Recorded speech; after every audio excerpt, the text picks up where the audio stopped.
sure we've ever been in this haircut. So it's just.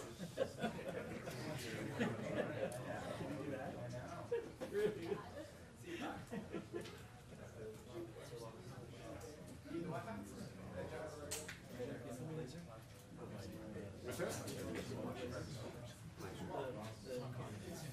No, I didn't. The super cruise thing, which is kind of like that. Yeah, it's really nice. We have it. We love it. When I get in, my son's like, turn on super cruise. How old is your son? 9 or 10 now.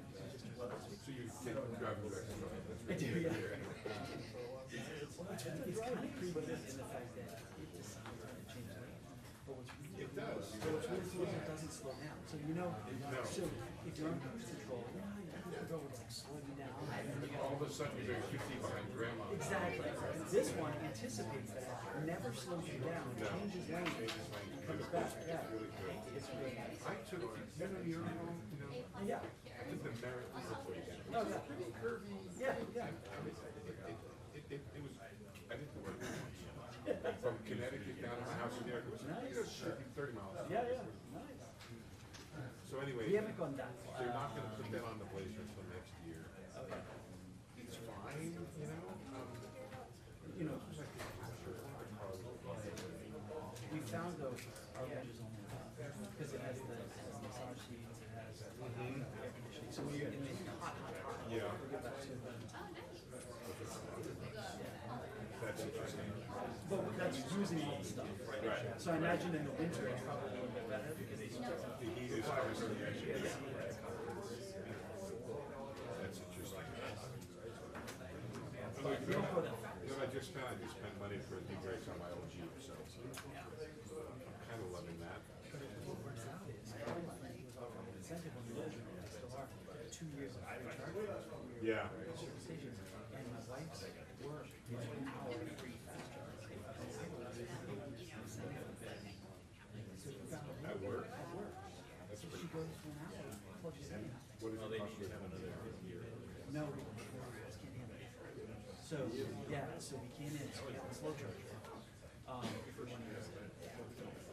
Yeah, so Where do you do it at work? we do it at work or we do it at the fast, or that's why we went to go charge in the station. There's 2 of them, one next to the big place we love. I don't know if I told you this, but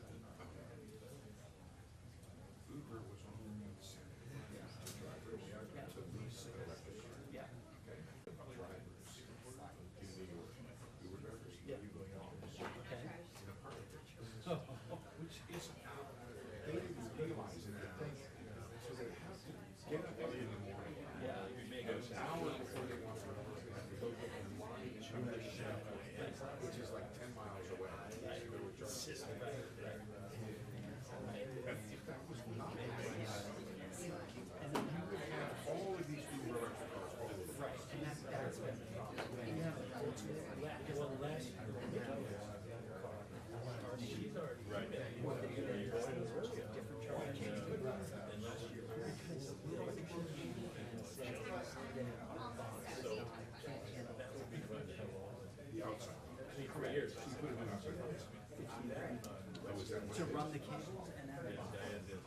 we would have, So I was like, we have the heavy duty outside. see, I don't. Interesting. Interesting. Is it really 15 grand? To run the for us to run the cables in the box. The box is 10. Cables is 5. Right. So we said. And how good does the slow charge do? All right, everybody, there are 5 minutes until the news conference begins. When the news conference begins, the chair will make a brief opening statement and then take questions. If you have a question, please raise your hand, and Michelle Smith will be standing right there. We'll call on you. When you are called on, please wait until you get a mic from one of the people passing them on the sides. There will be one on either side. And then please take a minute right now to silence phones, cameras, laptops, anything that might make any noise. And we'll be back shortly with a 2-minute warning.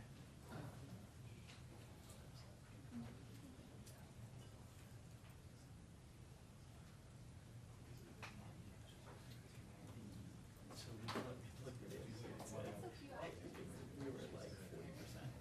And it said, you will have 50%. This was like Monday. You're at 55%. Thursday at 11 a.m. Well, that's not even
Good afternoon. My colleagues and I remain squarely focused on achieving our dual mandate goals of maximum employment and stable prices for the benefit of the American people. Our economy has made considerable progress toward both goals over the past 2 years. The labor market has come into better balance, and the unemployment rate remains low. Inflation has eased substantially from a peak of 7% to 2.5%. We are strongly committed to returning inflation to our 2% goal in support of a strong economy that benefits everyone. Today, the FOMC decided to leave our policy interest rate unchanged and to continue to reduce our securities holdings. We are maintaining our restrictive stance of monetary policy in order to keep demand in line with supply and reduce inflationary pressures. We are attentive to risks on both sides of our dual mandate, and I will have more to say about monetary policy after briefly reviewing economic developments. Recent indicators suggest that economic activity has continued to expand at a solid pace. GDP growth moderated to 2.1% in the first half of the year, down from 3.1% last year. Private domestic final purchases, or PDFP, which excludes inventory investment, government spending, and net exports, and usually sends a clearer signal of underlying demand, grew at a 2.6% pace over that same period, the first half. Growth of consumer spending has slowed from last year's robust pace, but remains solid. Investment in equipment and intangibles has picked up from its anemic pace last year. In the housing sector, investment stalled in the second quarter after a strong rise in the first. Improving supply conditions have supported resilient demand and the strong performance of the U.S. economy over the past year. In the labor market, supply and demand conditions have come into better balance. Payroll job gains averaged 177,000 jobs per month in the second quarter, a solid pace, but below that seen in the first quarter. The unemployment rate has moved up, but remains low at 4.1%. Strong job creation over the past couple of years has been accompanied by an increase in the supply of workers, reflecting increases in participation among individuals aged 25 to 54 years, and a strong pace of immigration. Nominal wage growth has eased over the past year, and the jobs to workers gap has narrowed. Overall, a broad set of indicators suggest that conditions in the labor market have returned to about where they stood on the eve of the pandemic, strong but not overheated. Inflation has eased notably over the past 2 years, but remains somewhat above our longer-run goal of 2%. Total PCE prices rose 2.5% over the 12 months ending in June. Excluding the volatile food and energy categories, core PCE prices rose 2.6%. Longer-term inflation expectations appear to remain well anchored, as reflected in a broad range of surveys of households and businesses and forecasters, as well as measures from financial markets. My colleagues and I are acutely aware that high inflation imposes significant hardship as it erodes purchasing power, especially for those least able to meet the higher costs of essentials like food, housing, and transportation. Our monetary policy actions are guided by our dual mandate to promote maximum employment and stable prices for the American people. In support of these goals, the committee decided at today's meeting to maintain the target range for the federal funds rate at 5.25% to 5.5%, and to continue reducing our securities holdings. As the labor market has cooled and inflation has declined, the risks to achieving our employment and inflation goals continue to move into better balance. Indeed, we're attentive to the risks to both sides of our dual mandate. We have stated that we do not expect it will be appropriate to reduce the target range for the federal funds rate until we have gained greater confidence that inflation is moving sustainably toward 2%. The second quarter's inflation readings have added to our confidence, and more good data would further strengthen that confidence. We will continue to make our decisions meeting by meeting. We know that reducing policy restraint too soon or too much could result in a reversal of the progress we have seen on inflation. At the same time, reducing policy restraint too late or too little could unduly weaken economic activity and employment. In considering any adjustments to the target range for the federal funds rate, the committee will carefully assess incoming data, the evolving outlook, and the balance of risks. As the economy evolves, monetary policy will adjust in order to best promote our maximum employment and price stability goals. If the economy remains solid and inflation persists, we can maintain the current target range for the federal funds rate as long as appropriate. If the labor market were to weaken unexpectedly or inflation were to fall more quickly than anticipated, we are prepared to respond. Policy is well positioned to deal with the risks and uncertainties that we face in pursuing both sides of our dual mandate. The Fed has been assigned two goals for monetary policy: maximum employment and stable prices. We remain committed to bringing inflation back down to our 2% goal and to keeping longer-term inflation expectations well anchored. Restoring price stability is essential to achieving maximum employment and stable prices over the longer run. Our success in delivering on these goals matters to all Americans. We understand that our actions affect communities, families, and businesses across the country. Everything we do is in service to our public mission. We at the Fed will do everything we can to achieve our maximum employment and price stability goals. Thank you. I look forward to your questions.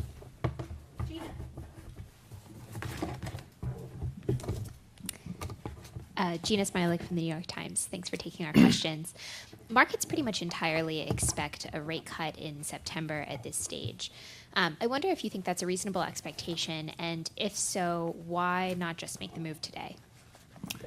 Thank you. So on September, let me say this. We have made no decisions about future meetings, and that includes the September meeting. The broad sense of the committee is that the economy is moving closer to the point at which it will be appropriate to reduce our policy rate. In that, we will be data dependent, but not data point dependent. So it will not be a question of responding specifically to one or two data releases. The question will be whether the totality of the data, the evolving outlook, and the balance of risks are consistent with rising confidence on inflation and maintaining a solid labor market.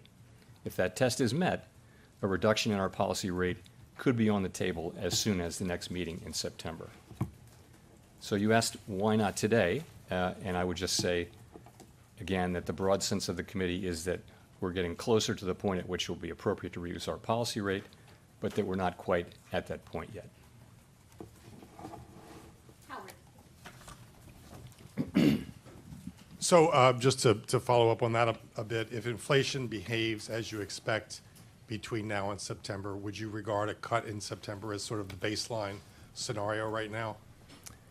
So I guess I would think about it this way. I'll give an example of cases in which it would be appropriate to cut and maybe that it wouldn't be appropriate to cut. So if we were to see, for example, inflation moving down quickly or more or less in line with expectations, growth remains, let's say, reasonably strong, and the labor market remains, consistent with its current condition, then I would think that a rate cut could be on the table at the September meeting. If inflation were to prove, stickier and we were to see higher readings from inflation, disappointing readings, we would weigh that along with the other things. I think it's going to be not just any one thing. It's going to be the inflation data. It's going to be the employment data. It's going to be the balance of risks as we see it. It's going to be the totality of all of that help us make this decision. And just to follow up on that, specifically, in what ways right now, given all you've seen over the last few months in particular on shelter, on services, et cetera, in what ways are you not confident right now that inflation is on the way back to 2%? I think it's just a question of seeing more good data. We have seen the last couple of readings have certainly added to confidence, and we've seen progress across all three categories of core PCE inflation. That's goods, non-housing services, and housing services. So it's really just, we had a quarter of poor inflation data at the beginning of the year. Then we saw some more good inflation data. We had 7 months at the end of last year.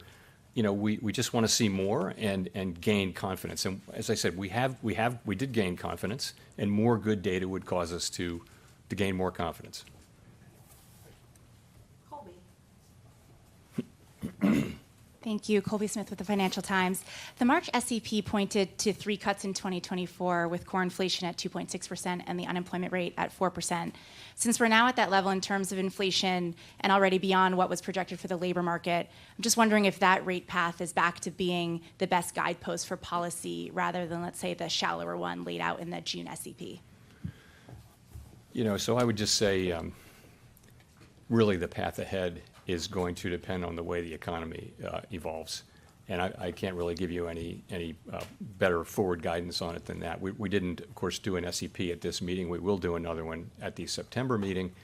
I would just say I can imagine a scenario in which there would be everywhere from 0 cuts to several cuts, depending on the way the economy evolves. And I wouldn't want to lay out a baseline path for you there today.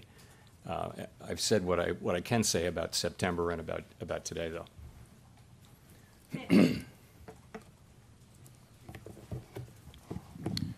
Nick Timmeros of the Wall Street Journal.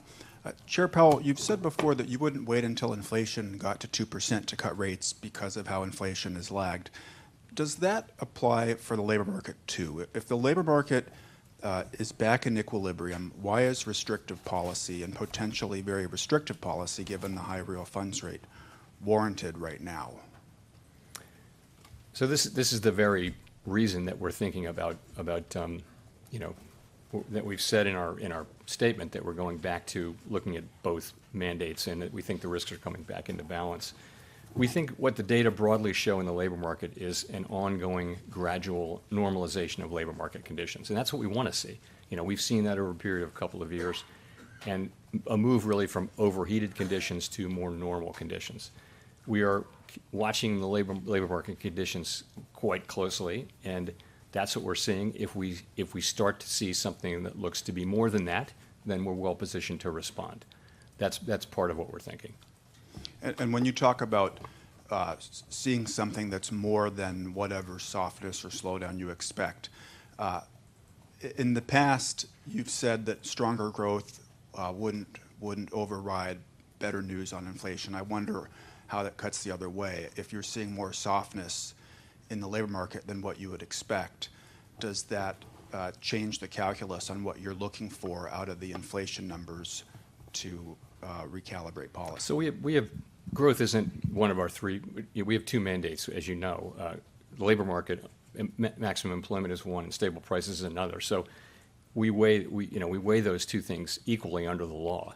When we were far away from our inflation mandate, we had to focus on that. Now we're back to a closer to even focus. So we'll be looking at labor market conditions and asking whether we're getting what we're seeing. And as I said, we're prepared to respond if we see it that it's not what we wanted to see, which was a gradual normalization of conditions. If we see more than that, and it wouldn't be any one statistic, although of course the unemployment rate is generally thought to be a good single statistic, but we'd be looking at wages, we'd be looking at participation, we'd be looking at all the things, surveys, quits, hires, all of those things to determine the overall status of the labor market. But we're looking at it now. I would say again, I think you're back to conditions that are close to 2019 conditions, and that was not an inflationary economy. Broadly similar labor markets then. I think core inflation was actually running below 2%. So I don't now think of the labor market in its current state as a likely source of significant inflationary pressures. So I would not like to see material further cooling in the labor market, and that's part of what's behind our thinking. The other part, of course, is that we have made real progress on inflation, and we've got growing confidence there that we are not quite there yet, but we're getting more confident that we're on a sustainable path down to 2%. So those 2 things are working together, and we're factoring those both into our policy. Chris Rugaber at Associated Press. You mentioned not wanting to see any further cooling in the job market. Why not, or would you consider preemptive cuts to prevent if you saw risks of an unexpected cooling? Is that something you would cut ahead of time for? So I wouldn't say I wouldn't want to see any other cooling. It would be more of a material difference. If we'd be looking at this and if we see something that looks like a more significant downturn, that would be something that we would have intention of responding to. So in terms of, I don't think of it that way. I think of it as, we're actually in a good place here. We're balancing these two risks of, go too soon and you undermine progress on inflation, wait too long or don't go fast enough, and you put at risk the recovery. And so we have to balance those two things. That's the nature of having two mandates. And I think this is how we balance them. It's a rough balance, but it does feel like, again, the labor market feels like it's in a place where it's just a process of ongoing normalization. 4.1% unemployment is still historically low. And we'll just have to see what the data show us. And just to follow quickly, wanted to see what you thought of the recent JOLTS report, which did show gross hiring has come down even below 2019 levels. Layoffs remain low, so it painted a picture of a very static labor market. Is that sustainable in your view, or something that is worrying? Thank you. So I think all of the data points continue to point to kind of the direction we would want to see. So that was taken as there was a decline in job openings. That was good. Today's ECI reading was a little softer than expected, so that's a good reading. It shows that wage increases are still at a strong level, but that level continues to come down to more sustainable levels over time. That's exactly the pattern that we want to be seeing. So I think the data we've been seeing in the labor market are broadly consistent with that normalization process. Again, we're closely monitoring to see whether it starts to show signs that it's more than that. Steve Leisman, CNBC. Mr. Chairman, back in March, you talked about cutting rates as a process, and in June, you talked about the idea that, one rate cut wouldn't do anything. So I wonder if you can sort of follow up on Colby's question. Talk about, are you weighing the economy right now in terms of its ability to withstand multiple rate cuts? Talk us through the process that you're thinking, or is it just one rate cut, or are you in the process now of thinking that rates need to be normalized here? Thank you. Yeah, I can't really say that, honestly. We've seen, significant movement in the labor market, and, we're very mindful of this question of is it just normalization or is it more? We think it's just more normalization, but we want to be in a position to support the labor market. At the same time, we're seeing progress on inflation. So, we actually got to this. We raised rates a year ago at the July meeting, and if you look at the situation in the economy a year ago, inflation was over 4%. It was a completely different economy. Now we've made a lot of progress, and the labor market has, I think, unemployment was in the threes, mid threes. So it's a different economy, and I think it's coming to be time to adjust that so that we support this continued process. The thing we're trying to do is, that we have, we've had this really significant decline in inflation, and unemployment has remained low. And this is a really unusual and historically unusual and such a welcome outcome for the people we serve. What we're thinking about all the time is how do we keep this going? And this is part of that. We think we don't need to be 100% focused on inflation because of the progress we've made. 12-month headline at 2.5, core at 2.6. It's way down from where it was. The job is not done on inflation, but nonetheless, we can afford to begin to dial back the restriction in our policy rate. And I think we're just as part of a process. In terms of what that looks like, I think most rate, you would think in a base case that policy rates would move down from here, but I don't want to try to give specific, forward guidance about when that might be, because the pace at which it might happen, because I think that's really going to depend on the economy, and that's highly uncertain. Rachel. Hi, Chair Powell with Rachel Siegel from the Washington Post. Thanks for taking our questions. On inflation, do the past few months of good reports look like what we saw last year, where you really had a lot of momentum with a few bumps in between? Would you characterize that kind of momentum as back on track at this point in the year?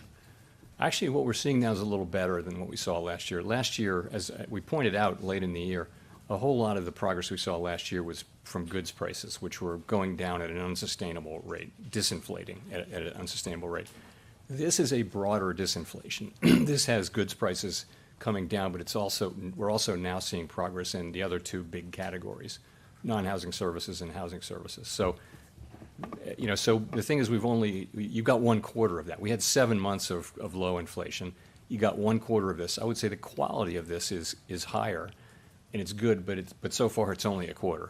So I think we need to see more to know that to have more confidence that we're on a good path down to 2%. But as I mentioned, our confidence is growing because we've been getting good data.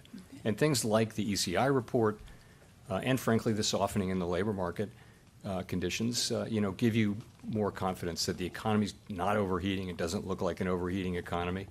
And it looks like an economy that's normalizing. Okay. And if we were to think about the first couple of months of the year, is there any sense now that they were these blips that could have actually allowed for earlier rate cuts, as were some of the projections going into 2024? So the thing about if what it is seasonality, and it could just be, it's very, very hard to do appropriate seasonal adjustments. If that's what it is, then that actually implies that other months were reporting too low inflation. If you smoothed it out, it's a zero-sum game. And that's why we look at 12 months. We look at 12 months because that takes all that out, all those effects out. 12-month now is 2.5% headline, 2.6% core. This is so much better than where we were even a year ago. It's a lot better. Now, the job is not done. I want to stress that, and we're committed to getting job inflation sustainably down to 2%, but we need to take note of that progress, and we need to weigh the risks to the labor market and the risks to our inflation target now more equally than we did a year ago. Michael McKee from Bloomberg Radio and Television. I'd like to ask you about the balance of risks as the American people see it. At this point, is the risk greater to leave interest rates where they are, given the damage that higher interest rates do to the economy in slowing demand and raising prices? Or is it more important for the American people that you keep rates where they are to bring inflation down? I think that we've been given an assignment by Congress. This is how we serve the American people, is by achieving maximum employment and price stability, right? And so in our, quasi-constitutional document, the Statement on Longer-Run Goals and Monetary Policy Strategy, we look at the two goals, and if one of them is farther away than the other, the two variables, inflation and employment, if one is farther away from its goal than the other, then you concentrate on the one that's farther away, and you take account of the time to reach the goal. So for the last couple of years, the best service we could do to the American people was to focus on inflation. But as inflation has come down, and I think the upside risks to inflation have decreased as the labor market has cooled off, and labor market has softened, probably the inflation is probably a little farther from its target than is the employment, but I think the downside risks to the employment mandate are real now. So we have to weigh all that. And if you think about where that takes us, is we have a restrictive policy rate. It's clearly restrictive. It's been the rate we've had in place for a full year. And the time is coming, as other central banks around the world are facing the same question, the time is coming at which it will begin to be appropriate to dial back that level of restrictions so that we may address both mandates. Well, you have event risk, basically, with the jobs report on Friday and another one before you meet again. Are you certain that you won't fall behind the curve and lead to unnecessary unemployment if you wait until September? Certainty is not a word that we have in our business. We get a lot of data between now and September, and it isn't going to be one data read or even two. It's going to be the totality of the data, all of the data, and not just it, and then how is that affecting the outlook, and how is it affecting the balance of risks? That's going to be the assessment that we do. Of course, we'll all look carefully at the employment report, but so much other data coming in, and so much happening between now and the September meeting, and we'll make a judgment. Thank you, Mr. Chairman. Edward Lawrence of Fox Business. I do want to dig deeper on what Michael and what Nick were asking. There's a shift in the statement to balance between the focus between inflation and jobs. Looking at the job sides, we've seen wage data show sort of an abrupt slowing. We're hearing on earnings calls from companies like Intel abrupt layoffs. In the jobs report from the BLS, government jobs has been a leading creator. Could the government jobs as a sector hiring mask underlying weakness in the jobs report? Well, we'll look at everything.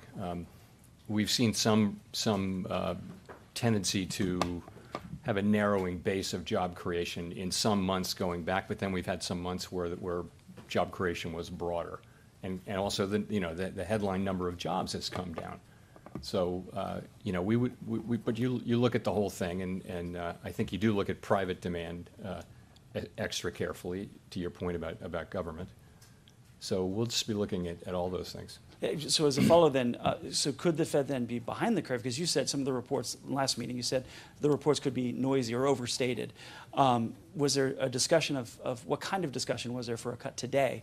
And could the Fed be behind the curve? Yeah, so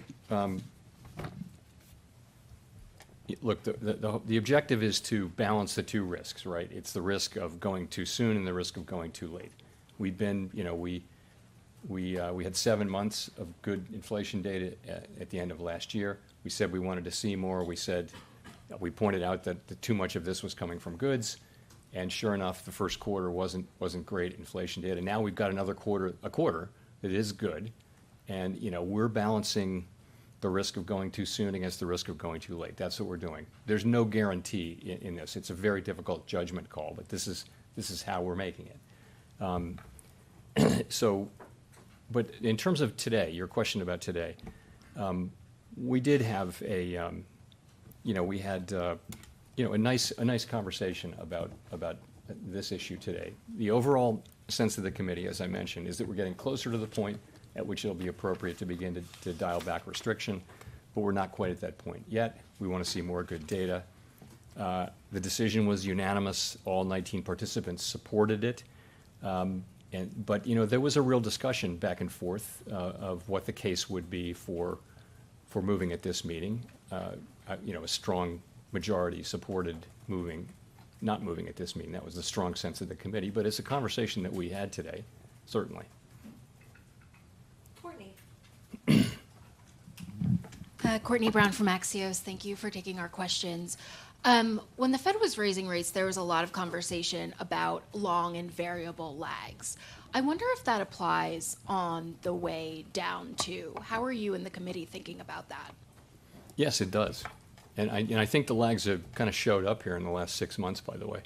You really do now see the restriction, whereas, even a few months ago, people were questioning how restrictive policy was. Look at the labor market now. You can see. And look at rate-sensitive, interest-sensitive spending. You really do see now that policy is restrictive. I wouldn't say it's extremely restrictive, but it's certainly effectively restrictive. Yes, the lag should be on the way down. It should take some time to get into the full economy, affect financial conditions, and that affects economic activity, hiring, and that kind of thing, and ultimately inflation. It's not instantaneous, although it's faster than it used to be because markets move now in anticipation of our moves.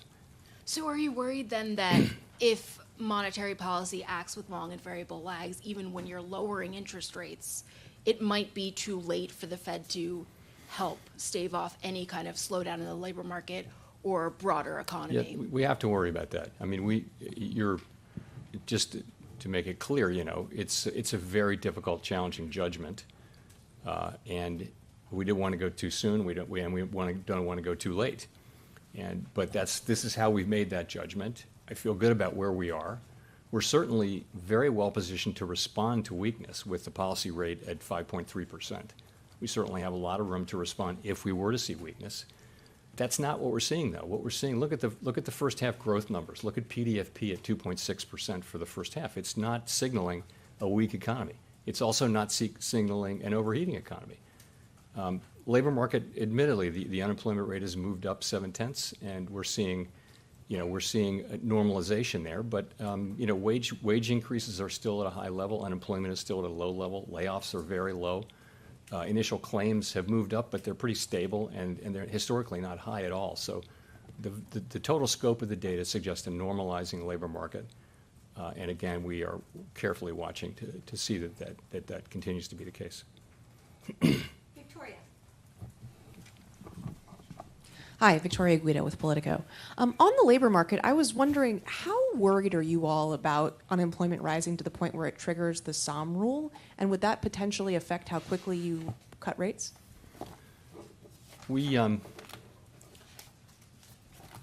So I would just say that the question really is one of, are we worried about a sharper downturn in the labor market? So, and the answer is we're watching really carefully for that. We're aware of that rule, which is really I would call it a statistical thing that has happened through history. A statistical regularity is what I'd call it. It's not like an economic rule where it's telling you something must happen. So again, what do we see? What are our eyes telling us? We look at all the things we're seeing, and what it looks like is a normalizing labor market. Again, job creation at a pretty decent level, wages moving up at a strong level, but coming down gradually. Job vacancies have come down, but they're still high by historical standards. So again, I've been through some of the data already, but what we think we're seeing is a normalizing labor market.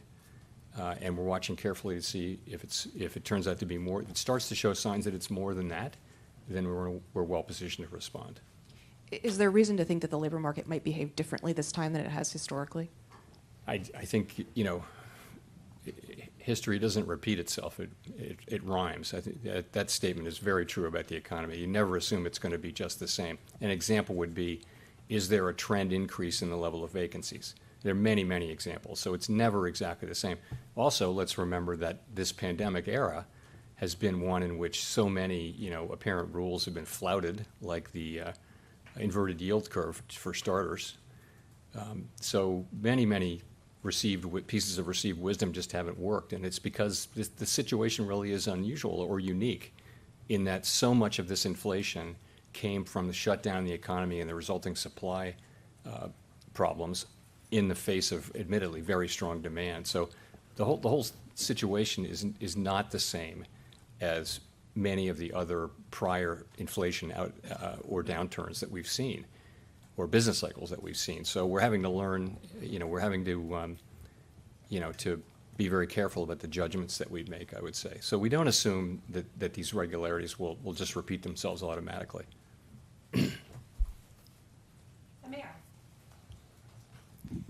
Thank you, Chair Powell. I'm Mara Mokwe with Bloomberg.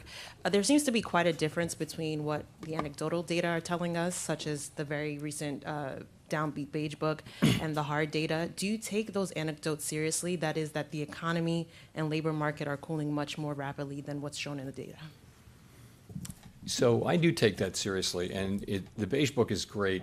What's even greater is hearing the Reserve Bank presidents come in and talk about their conversations with businesses and business leaders and workers and people in the nonprofit sector in their districts. But I'll tell you, it's a pretty, the picture is not one of a slowing or, a really bad economy. It's one of, there are spots of weakness, and there are regions where growth is stronger than other regions. But overall, it's, again, look at the aggregate data. Aggregate data is, particularly PDFP, private domestic final purchases, is 2.6%, and that's a good indicator of private demand. So we listen to all of that, and it does. I think it's important to listen to anecdotal data and not just look at the aggregate data. Especially, it's very hard. GDP data can be volatile quarter to quarter, so it's just hard to measure economic activity. There are a lot of. It's just difficult to do. So I look at both. But I wouldn't say that the anecdotal data is uniformly downbeat. It's more mixed.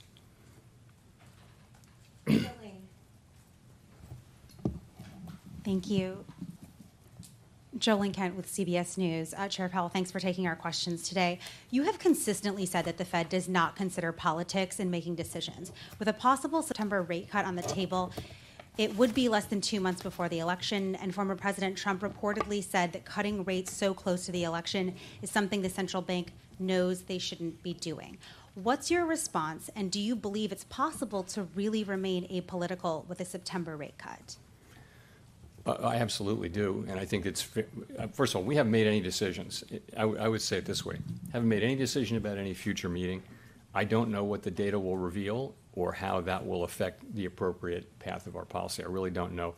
I do know how we will make that assessment. That's what I do know. So if you take a step back, the current situation, again, is inflation has come down much closer to our goal, and that's happened while unemployment has remained low. We're very tightly focused on using our tools to try to foster that state of affairs continuing. That's at each of our meetings and all of our decisions, our focus is strictly on that and really on nothing else, doing our part, whatever that part may be. You know, we're using our best thinking. We're doing our best to understand the economy. We follow academics. We follow the many commentators who bless us with their commentary. But we don't change anything in our approach to address other factors like the political calendar. Congress has, we believe, ordered us to conduct our business in a non-political way at all times, not just some of the time. I'll say this too. We never use our tools to support or oppose a political party, a politician, or any political outcome. The bottom line is, if we do our very best to do our part and we stick to our part, that will benefit all Americans. If we get it right, the economy will be stronger, we'll have price stability, people will find jobs, wages will rise in real terms, everyone will benefit. So that's what we believe, and that's how we will always act. This is my 4th presidential election at the Fed. I can tell you this is how we think about it. This is what we do. So anything that we do before, during, or after the election will be based on the data, the outlook, and the balance of risks, and not on anything else. Just a quick follow-up. Do your economic forecasts and models take into account the two very different economic plans of these two presidential candidates, Harris and Trump? And if so, how? No, we do not do that. We absolutely do not do that. We don't know who's going to win. We don't know what they're going to do. We don't act as though we know, and we just can't do that. You know, we basically, we have our forecast. We can run simulations of different potential policies, but we would never try to make policy decisions based on the outcome of an election that hasn't happened yet. That would just be a line we would never cross. You know, we're a non-political agency. We don't want to be involved in politics in any way, so we wouldn't do that. Nicholas. Thank you, Chair Powell. Nicholas Jasinski from Barron's Magazine. There hasn't been a dissenting vote on an interest rate decision in some time. If the data do evolve as you expect, if you do have more confidence by the September meeting, do you get the sense that there will be a unanimous vote on an interest rate move in September? Or basically, are there meaningful differences in committee members' assessments of how much more confidence is needed? So there are always meaningful differences. There are, and you know, we talk a lot before, during, and after the meeting. We do have a very robust discussion of these things. You're right that in most cases, people, if they feel heard and they feel that their position has been given serious consideration, for most people, most of the time, that's going to be enough. There are dissents. That's fine. You know, no one has a veto. No single person has a veto. So it just is a question of who will vote for and against. We've had dissents. We haven't had so many during the pandemic era, and it just may be that, you know, we've felt more united because we felt, you know, under a lot of pressure to get things right. But before the pandemic, we had plenty of dissents, and dissents happen. It's part of the process. There's nothing wrong with dissents, and if it happens, it happens. Jean. Hello, Jean Young with M&I Market News. Is a 50 basis point cut as a first cut at all likely or even on the table? Thank you. You know, I don't want to say, I don't want to be really specific about what we're going to do, but that's not something we're thinking about right now. Jennifer. Of course, I haven't made any decisions at all as of today. Thank you, Chair Bell. Jennifer Schonberger with Yahoo Finance. Not to get ahead of the minutes, but you said there was a real discussion today for moving at this meeting. I'm curious if you could provide some more color on the nature of the discussion today at the meeting about a possible rate cut as early as September. Well, so, you know, the way the meeting is set up, the first day there's a discussion of financial stability because it's every other meeting we have that. And then we have an opportunity to comment on that. Then we have an economic go-around. And then this morning we have the monetary policy go-around. And I think in people's economic go-around and in their monetary policy go-around, people express their views about this, and there's a range of views. People, as you will know from the speeches that they give, people have different ways of thinking about the economy, and so in the minutes we'll lay this out in a much better way than I can do off the cuff. But there's a range of perspectives, and but I do think that we're a consensus-driven organization. People come together. This was a unanimous decision, and at the end, everyone supported the outcome, not just the voters, but everyone. So I would also say some people examined the possibility, the case for moving at this meeting, but overwhelmingly, the sense of the committee was not at this meeting, but as soon as the next meeting, depending on how the data come in. But there is a growing sense of confidence that you could move at the next meeting, assuming Yes. inflation comes. Well, assuming that the totality of the data supports such an outcome, no question. That is the case. That, as I mentioned, we think that the time it's approaching, and if we do get the data that we hope we get, then a reduction in our policy rate could be on the table at the September meeting.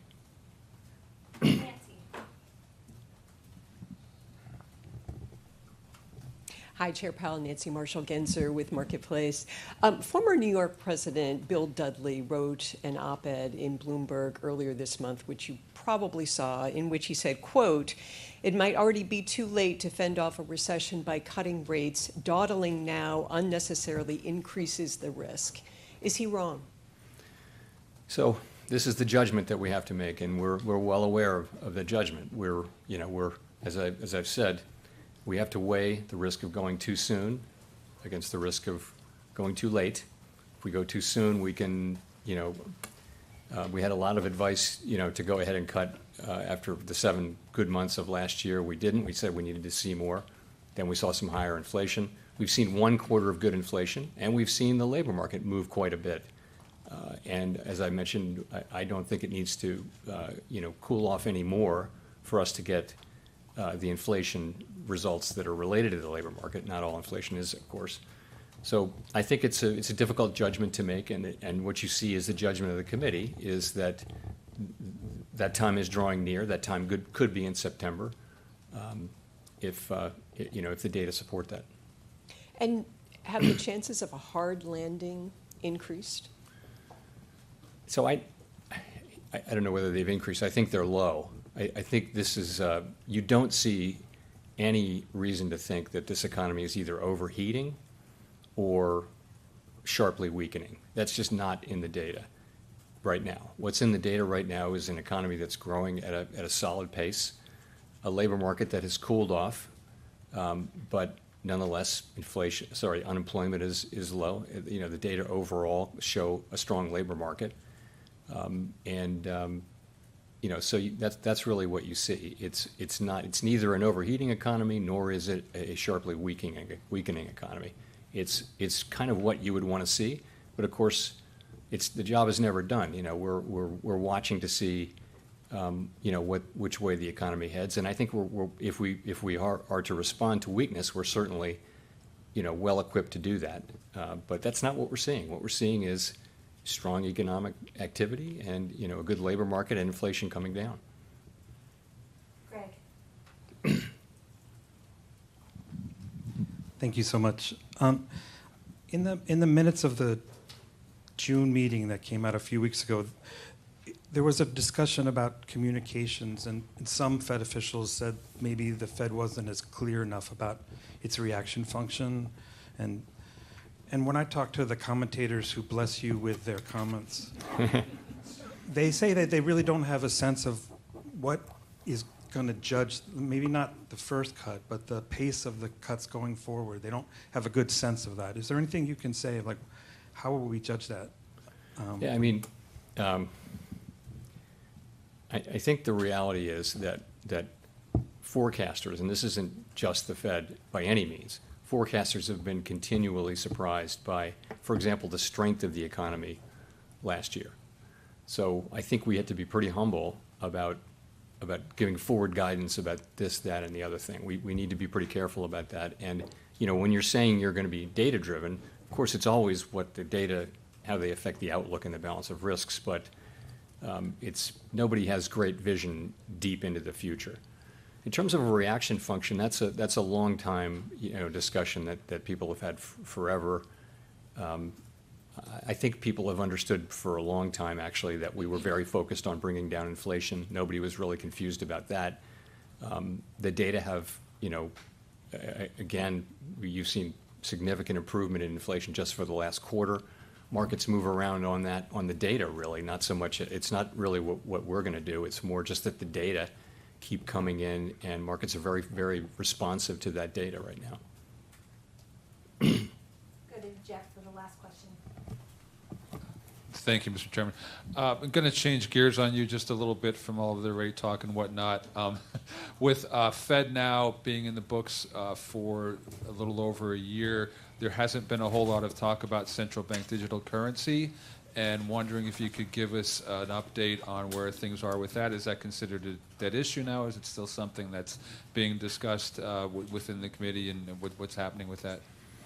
It's not something that comes up at all in the FOMC. So more broadly, digital finance is an area that has really significant implications for payments generally, instant payments, and it's something that's going to really change the way it's going to make more efficient and hopefully safer and all those things, the way payments are made around the world. And so we have people who are researching that and trying to keep up to speed, because we play an important role in the payments sector, both as a convener and as an operator too. In terms of a CBDC, there's really nothing new going on. There's not much going on at all. We don't have the authority to issue a retail CBDC that's available to the public. We're not seeking that authority. So what we're doing is keeping up with developments there. Pretty much every major central bank in the world is at least doing that. Some of them are actually seriously looking at implementing a CBDC. We're really not. We're really just evaluating, the story and what's happening out there. I think it's work that we need to be doing, which could be very beneficial down the road, but we don't have, on a CBDC, we don't have any plan to. We would need to go to Congress, and we have no plan to do that. No one here has decided that we think it's a good idea yet. Thank you.